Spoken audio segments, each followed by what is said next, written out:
Good evening, everyone. Thank you so much for coming, and I hope you're all having a wonderful time. I would really love to be there with you tonight, but due to having ME, that's not possible, unfortunately. If I was there, I'd be telling you about my book called Crumbdog. It started with a poem I wrote about some crumbs that I found under my pillow one afternoon. Under my pillow I found some old crumbs, so I fashioned them into a dog. The dog was my friend, though he didn't have thumbs, so to knit was a bit of a slog.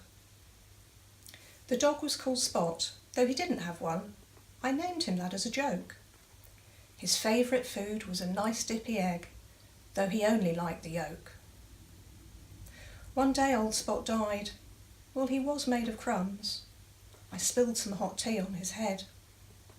The next time I looked at old Spot, he had splat.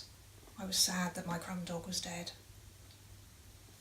I thought no more about it till I read the poem to my friend Matt the following day, and he said, "Hey, that would make a great kids' book." And in that moment, Crumbdog was reborn. Due to my illness, my life is very restricted, so I use my writing and artwork to escape to a freer world, full of adventure, fun and excitement, where anything and everything is possible. Deep inside of me, there's a place that is healthy and whole, and that's where my creativity stems from. I thoroughly enjoyed writing this book and doing the drawings. Whilst I was writing for children out there to enjoy, the child inside me was cheering me on all the time. Crumbdog is the first in a series of books about a messy, lovable little girl called Lola and her cheeky yet wise little dog made from crumbs. Together, they find a magical land through the old oak tree at the bottom of the garden and have all sorts of adventures. It's a story about what I see as the important things in life: laughter, loyalty, courage, friendship, and of course, crumbs. Here's a little snippet. "No, Lola, you don't understand," whispered Crumbdog, fighting back the tears. "I'm made of crumbs.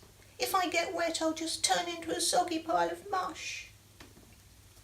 This time Lola was the one who looked like she was going to cry. She knew she had to say something to make him feel better. "It's not the end of the world, Crumbdog," said Lola, trying hard to put on a brave face. "After all, it's only a race. We've come this far together, and I'm not going on without you now." All of a sudden, out of nowhere, like a bolt of lightning, Lola had an idea. "Wait a minute, Crumbdog. How about if I knit you a wetsuit?" Crumbdog didn't look convinced, but Lola hurriedly fumbled about in her big pocket once more and pulled out a huge pair of knitting needles and a big yellow ball of strange-looking plastic wool. Lola knitted faster than she ever had in her whole life, so fast you could almost see sparks fly. In no time at all, Crumbdog was squeezing into his bright yellow wetsuit and climbing onto Gloop's back. He looked round nervously at Lola. "Go on, Crumbdog, you'll be fine."